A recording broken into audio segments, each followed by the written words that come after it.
कर्नाटक का जो चुनाव है आप देख लीजिएगा। हम जिन सीटों पर चुनाव लड़ रहे हैं, पंडित गामा थे जिनको हमने गाजियाबाद से टिकट दिया, हमने दिल्ली के अंदर 2 दलित और 2 हिंदू को टिकट दिया। हमने तो अतीक अहमद साहब के लिए कहा था, वो नहीं आए तो बताइए हम क्या करें।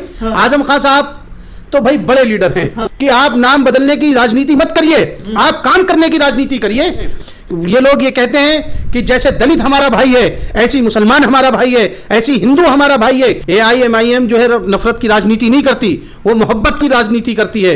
वो ये कहती है कि दलितों की हिस्सेदारी जो है वो हिस्सेदारी दो। पीछे मैंने देखा कि उन्होंने ओवैसी साहब से जब सवालात करे तो पीछे जो शख्स बैठे हुए थे वो यूपी से एक हिंदू हमारे भाई थे, पंडित गए हुए थे। देखिए AIMIM जो कर्नाटक के अंदर चुनाव लड़ रही है और मुझको लगता है कि राजस्थान के अंदर भी चुनाव लड़ेगी, क्योंकि अभी हमारा पहला मुंबई के अंदर कन्वेंशन हुआ था, उसमें मैं भी गया था। तो उसमें तकरीबन 16 से 17 स्टेट के लोग मौजूद थे, जो सदर, जनरल सेक्रेटरी, तमाम लोग मौजूद थे। मैंने वहाँ पर जज्बा देखा दलितों का, वहाँ जज्बा देखा मैंने हिंदुओं का, वहाँ जज्बा देखा मैंने आदिवासी लोगों का, मैंने वहाँ जज्बा देखा मुसलमानों का।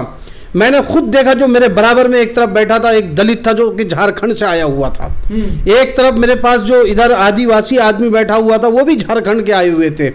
पीछे मैंने देखा कि उन्होंने ओवैसी साहब से जब सवालात करे तो पीछे जो शख्स बैठे हुए थे वो यूपी से एक हिंदू हमारे भाई थे, पंडित गए हुए थे। तो मुझको ऐसा लगा कि इस छत के नीचे जितने लोग बैठे हुए हैं, यहाँ तमाम मज़ाहिब के, तमाम मसलक के लोग हैं। और ये समझ लीजिए, जो लोग कहते हैं AIMIM नफ़रत की राजनीति करती है, AIMIM जो है नफ़रत की राजनीति नहीं करती, वो मोहब्बत की राजनीति करती है। वो ये कहती है कि दलितों की हिस्सेदारी जो है वो हिस्सेदारी दो, जो हिस्सेदारी मुसलमानों की वो मुसलमानों को हिस्सेदारी दो, जो हिस्सेदारी आदिवासी लोगों की उनकी हिस्सेदारी क्यों नहीं देते, क्यों उन लोगों की हिस्सेदारी दबाकर आप लोग बैठे हुए हैं।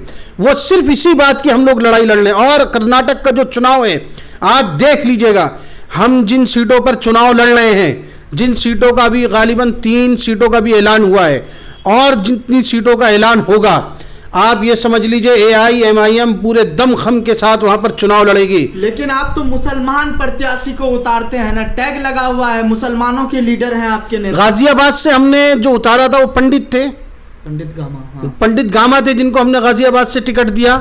हमने दिल्ली के अंदर 2 दलित और 2 हिंदू को टिकट दिया। आप इस बात को कैसे कह सकते हैं? आप तो ये बात बीजेपी से पूछिए। हाँ। कि उत्तर प्रदेश के अंदर 403 सीटों पर चुनाव हुआ। हाँ। और उत्तर प्रदेश में बीजेपी ने किसी एक मुसलमान प्रत्याशी को टिकट नहीं दिया। गुजरात के अंदर चुनाव हुआ, किसी एक मुसलमान प्रत्याशी को टिकट नहीं दिया। और इसी तरह मध्य प्रदेश में चुनाव हुआ, किसी एक मुस्लिम प्रत्याशी को टिकट नहीं दिया। आप बात करिए बीजेपी की, वो नफरत की राजनीति करते हैं। AIMIM इस मुल्क के अंदर मोहब्बत की राजनीति करती है। इस पार्टी के अंदर न तो नफरत फैलाने वाले लोग रह सकते हैं, न नफरत को जो है लोग ओढ़ना जानते हैं। यहाँ तो मोहब्बत करने वाले लोग हैं। ये लोग ये कहते हैं कि जैसे दलित हमारा भाई है, ऐसी मुसलमान हमारा भाई है, ऐसी हिंदू हमारा भाई है, इसी तरह सिख हमारा भाई है। और हम लोग एक प्लेट में खाना पसंद करते हैं, लेकिन इसको फायदा पहुंचा रहे हैं। कर्नाटक में किसको हराने जा रहे हैं? अब मैं अगर आपसे ये कहूं, अभी 3 स्टेट में चुनाव हुआ, वहां तो AIMIM नहीं थी, वहां तो कांग्रेस थी, वहां क्या नाम वो ममता दीदी थी, ये पार्टियां थी, वहां तो हम तो नहीं थे। तो वहां कैसे जीत गई बीजेपी? ये तो सवाल मध्य प्रदेश में जब पिछली बार चुनाव हुआ, वहां तो हम नहीं गए थे, वहां कैसे बीजेपी आ गई? और इसी तरह गोवा में चुनाव हुआ, वहां तो हम नहीं गए थे। उत्तराखंड में चुनाव हुआ, वहां तो हम नहीं गए थे। मतलब अगर हम अपने कदम को आगे बढ़ा रहे हैं, इस मुल्क की जो हमें जिस बात की इजाजत देता है ये मुल्क, की आप अपनी पार्टी बनाकर आगे बढ़े, अगर हम आगे बढ़ लें तो हम बीजेपी को फायदा पहुंचा रहे हैं। जहाँ मजबूत है वहाँ आप नहीं जाते, जहाँ भाजपा कमजोर रहती है वहाँ आप जाते हैं भाजपा को जिताने के लिए। फिर आप आम आदमी पार्टी के बारे में क्या कहेंगे कि जो आम आदमी पार्टी गुजरात के अंदर जाकर कूदी, इसका तो वहां नामो निशान नहीं था, और वहां जाकर ये कूदी और इसने जो है वहां बीजेपी को बिल्कुल ऊपर तक ले गई। इसके बारे में आप क्या कहेंगे? उत्तराखंड के अंदर बीजेपी ने चुनाव, आम आदमी पार्टी ने लड़ा, क्यों लड़ा? वहां तो उसका जमीनी स्तर कुछ भी नहीं था। इसी तरह उस टाइम वहां पर चुनाव हुए हिमाचल प्रदेश में, वहां जाकर इन्होंने चुनाव लड़ा, क्यों लड़ा? गोवा में जाके चुनाव लड़ा, पूरा बीजेपी को आम आदमी पार्टी ने फायदा पहुंचाया गोवा में। वरना वहाँ कांग्रेस की गवर्नमेंट आनी थी अगर ये आम आदमी पार्टी नहीं जाती। मैं इस बात को कह सकता हूं कि आम आदमी पार्टी बीजेपी की बी टीम है। इस बात को आप लिख लीजिए, क्योंकि हमने देखा दिल्ली के अंदर जब औरंगजेब के नाम से जो रोड था, औरंगजेब रहमतुल्लाह अलैह के नाम से जो रोड था, जब उसके नाम को बदला जाने लगा तो आम आदमी पार्टी की हुकूमत थी, दिल्ली के अंदर मुसलमान लीडरान थे, किसी में इतनी हिम्मत नहीं हुई कि कोई खड़ा होकर इस बात को कह सके कि यह नाम क्यों बदला जा रहा है इस रोड का। और लेकिन देखिए आप, औरंगाबाद का नाम बदला जाने लगा तो यही है AIMIM के जो है MP इम्तियाज जलील साहब, वो खड़े हो गए, उनके साथ पूरे लोग खड़े हो गए वहां पर। उन्होंने आवाज उठाई इस बात की कि आप नाम बदलने की राजनीति मत करिए, आप काम करने की राजनीति करिए। आपने कितने हॉस्पिटल खोले वो बताइए, कितने आपने क्या करा, सरकारी आवाम को क्या फायदा पहुंचाया, आप उसकी बात करिए। मैं खुद उस धरने में गया था और मैं वहां पर सुबह से शाम तक बैठा। मैंने देखा कि मेरे बराबर में दलित भी बैठे हुए थे वहां पर सरदार भी, सिख भी थे, ईसाई भी थे, तमाम मजाहिब के लोग बैठे हुए इम्तियाज जलील साहब के साथ। और आप किस शख्स की बात करते हैं जो शख्स के ऊपर उंगली उठाए, तो मुझसे ये कहूंगा कि वो अपने दामन को झांक कर देख ले, वो शख्स वो है ना। तो कभी मुझे लगता है कि रात दिन उसने हिंदू मुसलमान सिख ईसाइयों को एक करने में लगा हुआ है वो शख्स, जिसका नाम इम्तियाज जलील है। आप ये देखिए, दिल्ली का चुनाव निमटता है, उसके बाद वो शख्स कितनी जल्दी तैयारी करते हैं वो कि बंबई के अंदर एक कन्वेंशन पार्टी का रख दिया जाता है, 16 स्टेट की पार्टियों का। क्या मिला उस अधिवेशन में? अधिवेशन में क्या मिला, ये आपने बहुत अच्छा सवाल करा। बहुत सारे लोगों की आंखें खुली अधिवेशन के अंदर और बहुत सारे रेजोल्यूशन पास हुए उस अधिवेशन के अंदर, और हमें ऐसा लगा कि ये अधिवेशन हर साल होना चाहिए और ये पहली बार हुआ पार्टी का, और इसकी जितनी मेहनत थी ये सब इम्तियाज जलील MP साहब ने करी। कम वक्त में इतना बड़ा प्रोग्राम सेटअप कर देना।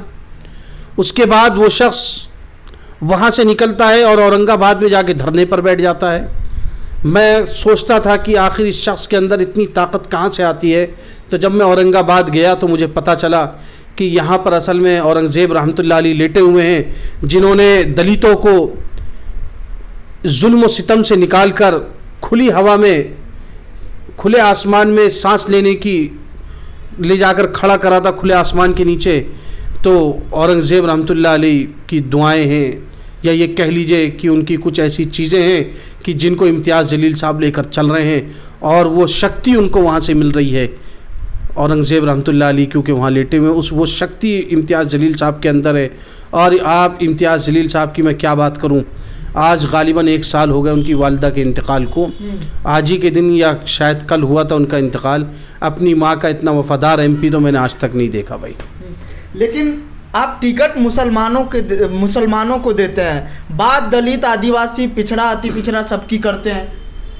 मैंने अभी आपको बताया ना, गामा साहब को हमने टिकट दिया। उत्तर प्रदेश के अंदर कई सीटों पर AIMIM ने जो है दलितों को, आदिवासियों को, हिंदुओं को, पंडितों को टिकट दिया। एक टिकट देने से क्या होगा? कौन कहता है? मुसलमानों को, जोड़िए ना आजम खान को, अतीक अहमद को, आपके पार्टी में भी थे। हमने तो अतीक अहमद साहब के लिए कहा था, वो नहीं आए, तो बताइए हम क्या करें। हाँ। आजम खान साहब तो भाई बड़े लीडर हैं। हाँ। उनके बारे में आप क्या कह सकते हैं, वो तो हमारी पार्टी के जो बड़े लीडर आने वही फैसला करेंगे। हाँ।